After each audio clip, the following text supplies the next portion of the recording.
Hello friends. So today's our topic is development of education. कल जो था वो पार्ट 1 अपलोड हुआ था, जिसमें हमने बात करी थी चार्टर एक्ट से लेके हंटर एजुकेशन कमीशन से।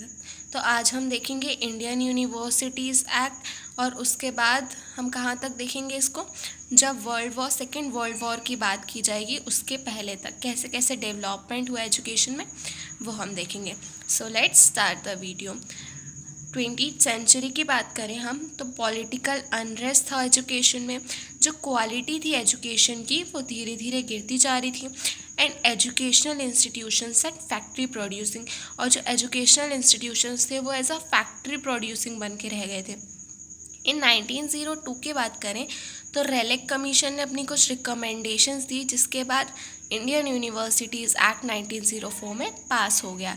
इसकी क्या रिकमेंडेशंस थी ये देख लेते हैं। तो इसने रिकमेंडेशंस दी थी कि universities more attention to study and research.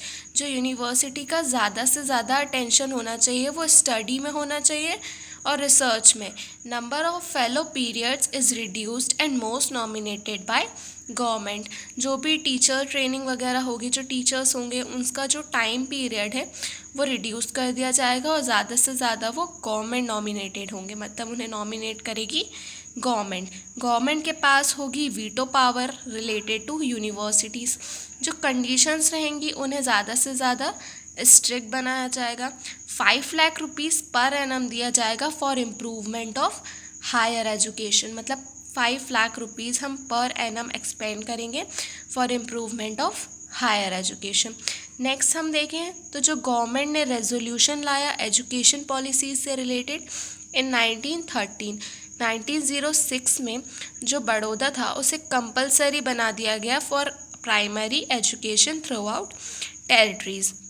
1913 की बात करें तो government reduce to take responsibility of compulsory education. जो कंपलसरी एजुकेशन की रिस्पॉन्सिबिलिटी थी गवर्नमेंट के पास, उसे उसने रिफ्यूज़ कर दिया, मना कर दिया 1930 में। And accepted policy of removing illiteracy, और इस पॉलिसी को एक्सेप्ट किया कि हमें ज़्यादा से ज़्यादा इलिटरेसी जो है उसे हटाना है। To provide free elementary education to poor, और ये कहा कि हम फ्री एलिमेंट्री एजुकेशन देंगे जो पुअर्स हैं उनको। उसके बाद हम बात करें तो सेडलर यूनिवर्सिटी कमीशन आया इन 1917 एंड 1919।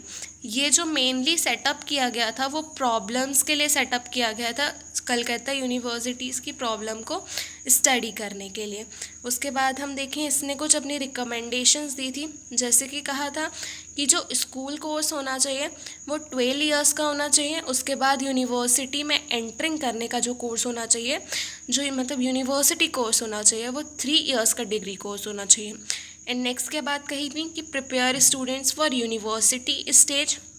हमें स्टूडेंट्स को प्रिपेयर करना चाहिए यूनिवर्सिटी स्टेज तक। Rely students below universities.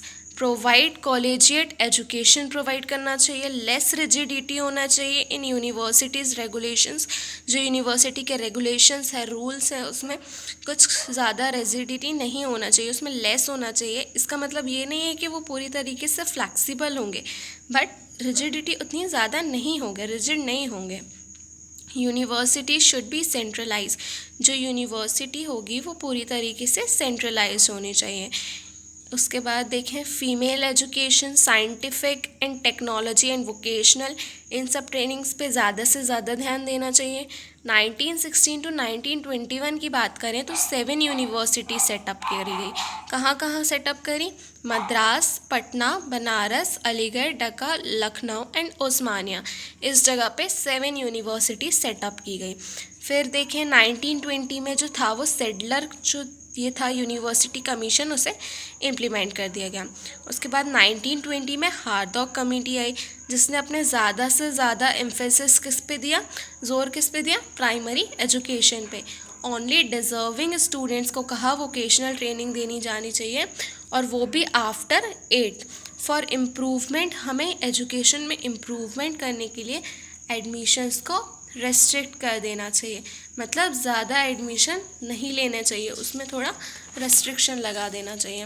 Next हम देखें तो जो सर्जन प्लान आया था 1944 का, इसमें क्या कहा गया था, इसने भी अपनी कुछ रिकमेंडेशंस दी थी।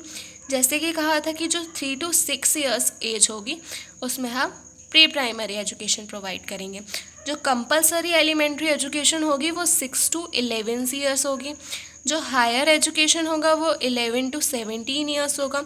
और यूनिवर्सिटी का जो होगा वो 3 ईयर्स का होगा। यूनिवर्सिटीज़ का जो एजुकेशन है इसको भी इसने 2 पार्ट्स में डिवाइड करने की बात की थी। फर्स्ट जो होगा वो एकेडमिक होगा एंड सेकेंड वोकेशनल। सेकेंड हम देखें तो टेक्निकल और कमर्शियल आर्ट्स, ये सब भी इसने सर्जन प्लान के अंदर बताया था। अबॉलिशन करने की बात करी थी, जो इंटरमीडिएट कोर्सेज चल रहे हैं उसको हटा देने की। उसके बाद ज़्यादा से ज़्यादा स्ट्रेस दिया था टीचर ट्रेनिंग पे एंड हैंडीकैप्स जो होते हैं उनकी एजुकेशन पे। उसके बाद हम देखें कि कैसे डेवलपमेंट हुआ वर्निकुलर एजुकेशन का, मतलब जो मातृभाषा है उसका कैसे डेवलपमेंट हुआ। तो ये पॉइंट कुछ उतना खास नहीं है, फिर भी हम एक बार ओवरव्यू इसका ले लेते हैं। जैसे कि 1935-38 की हम बात करें तो विलियम एडम्स की रिपोर्ट आई थी ऑन बंगाल एंड बिहार, जिसमें वर्निकुलर एजुकेशन को प्रमोट किया था। जेम्स जोनाथन ने जो कॉलेज खोला था उसके थ्रू भी एजुकेशन प्रमोट हुई थी। उसके बाद गवर्नमेंट ने स्कूल्स इंक्रीज़ करे थे इसके। 1882 में हंटर कमीशन आया था एंड हम देखें 1954 में जैसे वुड्स डिस्पैच आया था।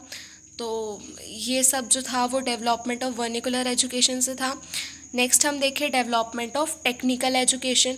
तो डेवलपमेंट ऑफ टेक्निकल एजुकेशन के लिए इंजीनियरिंग कॉलेज सेटअप हुआ in Roorkee, Calcutta college, overseas college, Poona college of engineering, Bombay university, medical Calcutta. Lord Curzon ने जैसे इस्टेब्लिश किया एग्रीकल्चर कॉलेज पूसा में। तो ये जो सब था इसने प्रमोट किया, डेवलप किया टेक्निकल एजुकेशन को इंडिया में। नेक्स्ट हम देखें तो Wardha scheme of basic education, ये जो थी वो 1937 में आई थी। Congress organise national conference on education in October 1937। Congress ने नेशनल कॉन्फ्रेंस जो थी वो ऑर्गेनाइज करी in October 1937 related to education. जो जाकिर हुसैन थे उन्होंने इस कमेटी को फॉर्मुलेट किया, कई सारी इससे रिलेटेड स्कीम्स बनाई फॉर बेसिक एजुकेशन। इसका जो मेन प्रिंसिपल था वो यही था कि लर्निंग थ्रू एक्टिविटी होना चाहिए। एंड जो ये था प्रिंसिपल ये गांधी जी के आइडियाज से इंस्पायर था। उसके बाद इसमें बात की गई थी कि इंक्लूज़न होना चाहिए बेसिक हैंडीक्राफ्ट्स का। फर्स्ट 7 ईयर्स जो होना चाहिए वो फ्री एजुकेशन प्रोवाइड होना चाहिए। हिंदी जो टीच की जानी चाहिए वो 2nd to 7th होना चाहिए।